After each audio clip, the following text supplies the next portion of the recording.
Menyala! Hari ini guys, Ana mau bahas tokusatsu lokal terbaru yang potensial dan menarik sekali, berjudul Kawanan Wira Kirana Renjani. Ana berani bilang Kirana Renjani ini tuh menarik karena ini bisa dibilang tokusatsu karya anak bangsa yang beneran dibuat dengan cinta dan juga dengan passion. Bagi yang belum tahu, yuk simak terus videonya karena Ana bakalan bahas dan memperkenalkan Kawanan Wira ini ke kalian sejauh apa. Bagi yang udah tahu juga, boleh komentar pendapat dan impresi kalian di video ini. Nah, jadi Kawanan Wira ini adalah tokusatsu dengan format komik gerak yang bisa kalian langsung aja nonton di YouTube-nya mereka. Gratis guys. Sekali lagi ini tuh komik gerak, bukan live action ataupun animasi. Aminkan aja guys ya kalau mereka itu bisa menuju live action. Sejauh ini sudah ada 2 episode pilot dan juga 1 lore video yang bisa kalian saksikan. Dan mau Ana bahas semuanya langsung di satu video ini. Mungkin dari impresi pertama kalian, ini sih Super Sentai lokal yang formatnya itu 3-an. Ya sebenarnya nggak salah guys ya. Dan untuk lore videonya, ini benar-benar kuat banget yang jadi dasaran dan juga fondasi dari si Kirana Renjani ini. Langsung aja ya, kita bahas dulu dari si lore-nya. Di awal dijelaskan soal sebelum umat manusia yang terlahir, dunia itu hanya dihuni oleh para wira. Wira ini tuh ibarat dewa lah, karena merupakan suatu entitas suci yang melindungi makhluk hidup. Memang banyak sentai yang punya master atau sepuhnya ya, kayak seperti Ryu Soldier gitu contoh ya. Nah, si Wira ini bahkan sebelum itu, sebelum umat manusia itu terlahir. Jadi dari sini tuh menandakan kalau si Kirana Renjani ini tuh punya world buildingnya sendiri. Bahkan nanti ada generasi-generasinya juga. Dan setiap generasi juga formasinya di sini unik-unik. Kadang yang merah itu ada yang cewek, jadi nggak selalu cowok doang ini ya. Terus nanti yang biru itu ada yang cewek, yang kuning juga ada yang cewek atau yang cowok. Jadi seperti itulah, di mix ya. Ada juga salah satu wira yang menyeimbangkan antara terang dan gelap bernama Ksatria Kirana. Soal ini juga kalian harusnya jadi lebih nangkep. Kenapa namanya Kawanan Wira dan Kirana Renjani ya. Lanjut ke lahirnya para umat manusia. Ya manusia juga tentunya pasti berkembang, bahkan muncul ya hasrat-hasrat dan juga ego untuk menguasai dan menjatuhkan satu sama lain. Ini juga yang bikin sisi gelap itu ya semakin kuat. Sampai-sampai Ksatria Kirana aja udah kelelahan akan hal ini. Nah, ada terang, ada juga gelap. Ada sisi baik dan juga ada sisi jahat. Si kegelapan dari hasrat-hasrat manusia tadi termanifestasi menjadi entitas kegelapan bernama VOK. Ini mungkin referensi dan inspirasinya itu dari VOC ya, zaman penjajahan Belanda kali ya. VOK ini ada 3 sosok, namanya masing-masing ada Vreker, Oplik, sama juga ada Kidel. Asal-usul dan terciptanya Atang Godis di sini sudah sangat menarik. Tadi aja Ksatria Kirana udah kewalahan menghadapi kegelapan dari hasrat umat manusia. Nah, sekarang muncul lagi si VOK ini guys. Tapi Ksatria Kirana masih punya kepercayaan terhadap umat manusia ya. Makanya dia itu memecah dirinya dan esensinya yang akhirnya terlahir kembali menjadi 3 manusia. Dan ketiga manusia ini tumbuh menjadi pendekar dan melawan VOK tadi. Gak langsung dominan melawan VOK karena setelah tercipta ini mereka ya hanya pendekar biasa guys. Barulah saat mereka terpojok dan bersatu melawan VOK, bangkitlah kekuatan mereka ini dan berubahlah para pendekar ini menjadi yang namanya itu Kirana. Epic jadi pak ya. Source powernya itu jelas, cahaya ya. Karena ini kan pecahan juga dari si Ksatria Kirana tadi. Berarti ini Kirana yang pertama guys. Yang pertarungannya itu terjadi di tahun 1019. Zaman-zaman kerajaan lah kalau di Indonesia ya. Dan tentunya para Kirana ini tuh terus mewariskan kekuatan mereka ini ke generasi penerus mereka. Jadi poinnya di sini ya terus bertarung antara Kirana dan juga si VOK. Dan ini terjadi terus dalam jangka waktu yang sangat panjang. Ada generasi kedua yang pertarungannya itu terjadi di tahun 1917. Generasi 3 itu perangnya di tahun 1945. Generasi keempat perangnya itu di tahun 1998. Dan akhirnya barulah para Kirana ini tuh benar-benar menang dari VOK di generasi kelimanya. Jadi setelah pertarungan-pertarungan panjang tadi ya. Nah, kalau kalian lihat tuh tahun-tahunnya di sini ya, itu tahun-tahun dengan peristiwa-peristiwa penting di Indonesia. Sebagai contoh, generasi ketiga di tahun 1945. Secara detail, Kirana ini tuh berhasil memukul mundur si VOK dan alhasil berhasil juga mendorong semangat juang para manusia untuk mencapai kemerdekaan. Yes, kita semua para WNI udah tahu, kita itu merdeka di tahun 1945. Dan di dunianya Kirana, ada peran Kirana juga di balik ini semua. Lore-nya bagus banget guys, karena ini lokal punya dengan unsur Indonesianya juga. Jadinya ada ciri khasnya yang bisa dieksplor sekreatif ini. 2 thumbs up. Lanjut lore-nya, di sini malah muncul anomali yang malah memanfaatkan si kegelapan dan bersatu dengan VOK. Jadi VOK-nya belum hancur sepenuhnya ya setelah tadi ya, cuman lagi tumbang aja. Yang mengagetkan di sini, si Kirana generasi keempatnya langsung tumbang. Di sini Sentai atau pasukan-pasukan kayak gini tanpa frontman atau red Rangernya ya bisa apa gitu ya. Jadinya juga Kirana biru dan Kirana kuning itu semakin hilang cahayanya dan harus mewariskan kekuatan Kirana ini ke generasi kelima.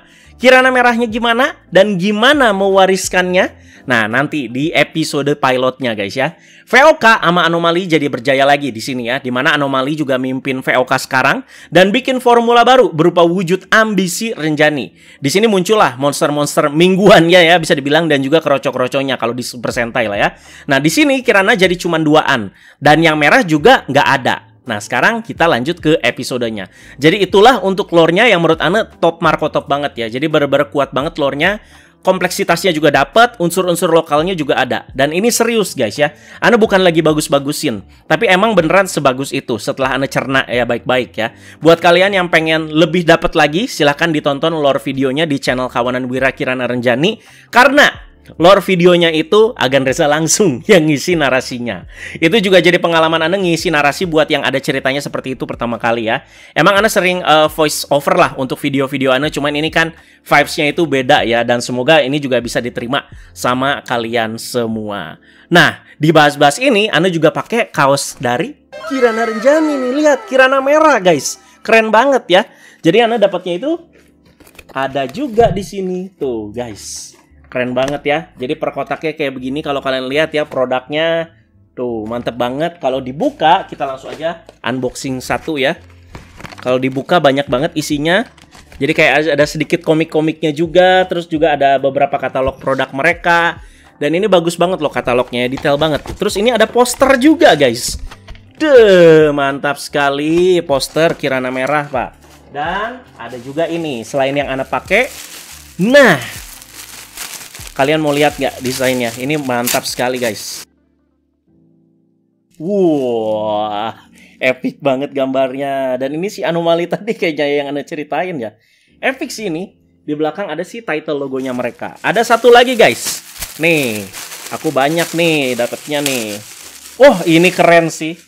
Sama juga guys, Kirana. Cuman dia itu kayak pixelated gitu. Udah kayak game-game RPG zaman dulu guys. Tuh ada start, adventure, continue. Bagus ya. Nah kalau kalian pengen juga teman-teman ya, untuk bantu support juga, kalian boleh langsung aja cek linknya di deskripsi guys ya.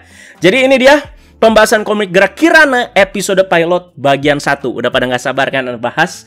Jadi untuk yang kali ini dinarasikan sama sosok yang nggak kalah keren untuk episode pilotnya, yaitu sama Om Tokufex, yang suaranya udah ya khas banget lah ya. Dan kalian juga pasti udah sering denger ya. Tadi Anda udah ceritain cukup lengkap mengenai lore-nya. Sekarang kita mulai ke cerita ke depannya itu kayak gimana ya. Dimana di episode pilotnya juga kalian udah bisa lihat tuh openingnya itu gimana. Terus ada daftar-daftar staffnya juga yang pada punya andil atas terciptanya Kirana ini. Untuk MC-nya dan yang jadi center utamanya di sini adalah seorang pemuda bernama Mola Sembrani. Dideskripsikan dia adalah pemuda yang penuh semangat dan Ane juga suka nih sama pengisi suaranya. Pas banget ya. Biasanya berharap apa nih kalian sama Ranger merah yang penuh semangat kayak gini? Ya semoga nggak ada catchphrase ganggu ya. Itu aja udah cukup. Trauma gara-gara siapa tuh? Gara-gara itu teman-teman ya. Akan ninja.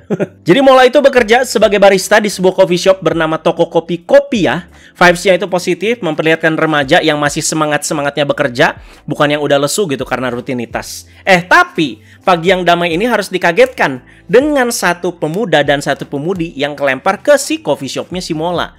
Ternyata dua orang ini adalah Kirana, dimana mereka itu ya sedang bertarung, tapi tidak patah semangat. Mereka udah terkapar tadi langsung bangkit dan berubah lagi.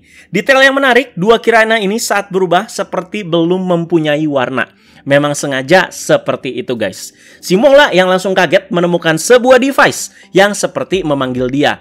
Dia kira itu HP kan ya. Ternyata si device ini tuh beresonasi dengan kalung yang dipakai oleh Mola. Jadi mengeluarkan cahaya di situ dan terlihat device ini yang ada layarnya memberi sambutan kepada Mola dengan kata, "Selamat datang Kirana Merah."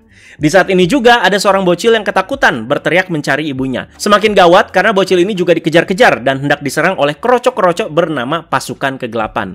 Bagi yang udah nyimak lore tadi pasti tahulah asal pasukan kegelapan ini tuh dari mana ya. Tanpa pikir panjang, Mola pun langsung memasukkan si batu yang ada di kalungnya ke device tadi. Dan inilah dia perubahan pertamanya menjadi Kirana merah. Berubahnya itu sambil berteriak menyala. Bukan engage atau change ya. Kenapa menyala? Ya karena itu dasaran dari Kirana sendiri adalah cahaya. Cahaya apa yang menyala guys. Si bocil tadi pun berhasil terselamatkan oleh Mola yang baru aja berubah menjadi Kirana merah. Itu dia momen epic yang jadi penutup episode pilot bagian pertamanya. Tanpa berlama-lama, langsung aja kita lanjut ke episode pilot bagian kedua. Jangan lupa, dua Kirana sebelumnya juga ya masih sibuk ngurusin para kroco. Gak cuma pasukan kegelapan, tapi para Kirana juga di sini harus berhadapan dengan monster besarnya bernama War Akromatik. War itu singkatan dari Wujud Ambisi Renjani, WAR ya. Ini base monster itu ngambil dari kamera-kamera kuno guys. Jadi ingat sama monster-monster zaman-zaman Heisei di Super Sentai kayak Zyuranger, Ohranger kayak gini tuh ya bentuk-bentuknya ya, dan dari objek-objek gitu. Dan sepanjang episode pilot bagian pertama, kalian udah melihat sendiri kemampuannya, dimana tujuan si War Akromatik ini tuh membuat dunia menjadi hitam putih dan juga tidak berwarna. Makanya sejauh ini kalian lihat warnanya itu seperti komik-komik jadul. Disinilah momen epicnya. Seiring berubahnya Mola menjadi Kirana merah tadi, seisi dunia pun langsung menjadi berwarna kembali. Kalian ngerasain bakal ada vibes yang beda ketika menyaksikan si komik gerak ini, apalagi pas bagian si Mola udah berubah. Termasuk Kirana biru dan kuning yang mendapatkan warnanya kembali. Ini bisa dibilang karena formasi Kirananya ya lengkap gitu ya, makanya mereka semua juga jadi berwarna. Tentu Kirana biru dan kuning kaget ya melihat kehadiran Kirana merah, karena kan absennya dia itu udah berasa kayak mitos juga kali ya. Berasa lama gitu menantikan sosok yang pas lagi untuk menjadi Kirana merah. Di sini ada roll call-nya juga loh. Biasa Sentai kan suka nyebutin deskripsi mereka tuh kayak gimana. Kayak misalkan Kyoryuger nih, taring yang berani, Kyoryu-Red. Nah gitu ya, Kirana juga ada guys. Jadi kilauan intuisi itu Kirana biru, pancaran keinginan itu Kirana kuning, dan kegigihan membara itu Kirana merah. Mantap. Karena ini baru pertama kali Mola berubah, jadi pasti dibikin kocak-kocak juga sama dia yang kebingungan pas si roll call ini ya. Dikiranya itu keren-kerenan. Kalau roll call juga pasti ada ledakannya juga kan di belakang. Tenang guys ya. Unsur-unsur tokusatsunya mayoritas ada juga kok di sini. Personal weapon Kirana juga punya. Kirana kuning itu punya kapak harimau, Kirana biru itu punya gendewasih, senjata berupa panah, dan Kirana merah punya golok komodo. Nama-namanya kurang keren apa coba guys ya. Untuk sisa fight-nya bisa kalian saksikan langsung ya, biar kalian rasakan sendiri serunya itu seperti apa. Pertarungan tapi lewat komik gerak, ngasih vibes yang berbeda pastinya ya. Udah kayak baca komik-komik Marvel yang dulu-dulu ya, tapi secara digital. Tapi ini tuh dibikin gerak. Soal sosok kenapa bisa terciptanya Wujud Ambisi Renjani juga unik nih ya. Belum dijelaskan secara jelas, tapi kayaknya dari hasrat gelap seseorang. Makanya bisa tercipta monster-monster seperti War Akromatik tadi. Seperti yang Anda bilang di awal, setelah menyimak semuanya dari lore sampai ke 2 episode pilot, Anda berani bilang ini potensial banget ya. Apalagi lore-nya ini udah bener-bener kuat dan juga unik banget. Tidak melupakan unsur Indonesianya. Dan di satu sisi nggak ngasih sisi jenuh gitu buat hero-hero tokusatsu yang bertemakan Indonesia. Jadi buat bentuk para Kirana juga Anda suka. Ini pasti pertimbangan dan pemikiran sangat panjang ya, sampai akhirnya bentuknya seperti itu yang juga kental dengan unsur Indonesianya. Tapi ada beberapa masukan juga nih yang mau anak kasih buat kawanan Wira Kirana Renjani ini. Buat lore-nya udah oke punya nih ya, tapi semoga nggak terbuai juga gara-gara itu. Semoga ya bisa tetap menyajikan cerita yang intens dan berbeda dengan yang biasa-biasanya. Ini kan formatnya kayak Super Sentai atau Power Rangers guys ya. Jadi semoga bisa ada pembedanya lah ya, dimana orang juga bisa lebih attach gitu menyaksikannya. Nah, soal intensitas juga kenapa perlu? Soalnya ini kan formatnya komik gerak, jadi untuk menghindari kejenuhan juga. Dan mungkin untuk di beberapa bagian, kayak beberapa perpindahannya itu ya bisa dipercepat. Untuk pengisi suara masing-masing juga Anda suka, jadi ngasih pembeda, dimana merah itu ngasih vibes muda bersemangat, biru itu yang lebih kalem dan perhitungan, dan kuning itu yang agak-agak tomboy tipe-tipenya ya. Bisa juga di beberapa bagian, apalagi saat pertarungan, penekanannya itu lebih semangat lagi dan lebih sesuai dengan si timingnya. Dan jika nanti Kirana ini tuh bisa lanjut, ya semoga nggak kehilangan akal sama monster-monster yang dihadirkan nanti. Yuk, kalian juga kasih komentar soal kawanan Wira Kirana Renjani ini guys. Bagi yang sudah menyaksikan, mari kita diskusi sama-sama. Yang belum nonton, silahkan. Kalian wajib nonton ya. Sangat recommended guys. Karena Ana tahu ini dibuatnya pakai hati dan emang pure passion seorang Toku fans. Jangan lupa kalian ramein juga guys ya. Karena kalau udah rame dan nyentuh sampai 15.000 views, mereka tentu bakalan lanjut terus guys ya. Nah, bahkan selain tadi yang Ana dapat ya, Ana juga dapat ini guys. Miniatur helmet. Gila, udah ada juga loh guys ya. Ini miniatur helmet dari si Kirana merah. Tuh kalian lihat, detailnya mantep ya. Ini buatan anak bangsa loh ya. Jadi ya ini ya seperti yang kayak Kamen Rider yang udah discontinue ya. Yang apa sih, ban presto kalau nggak salah ya. Pernah produksi, nah kayak begini guys. Tuh lihat, mantep ya. Nah, ini juga ada ya. Jadi buat update-update Kirana ya, kalian juga boleh follow sosial media mereka. Di YouTube ya tentu ada buat kalian nonton komik geraknya, dan juga mereka itu ada Instagram dan juga TikTok di @kawananwira. Jadi sukses terus buat Kawanan Wira, semoga tetap bisa secara konsisten lanjut ya. Ana juga sebagai salah satu fans menantikan karya-karya selanjutnya dan juga epic-epic moment selanjutnya. Terima kasih banyak juga bagi kalian yang sudah menyaksikan. Jadi jangan lupa nonton dan juga mampir ke YouTube mereka. Ramein juga kolom komentarnya guys ya, biar mereka bisa lanjut terus. Teman-teman jangan lupa like, share, dan subscribe. Bye-bye guys.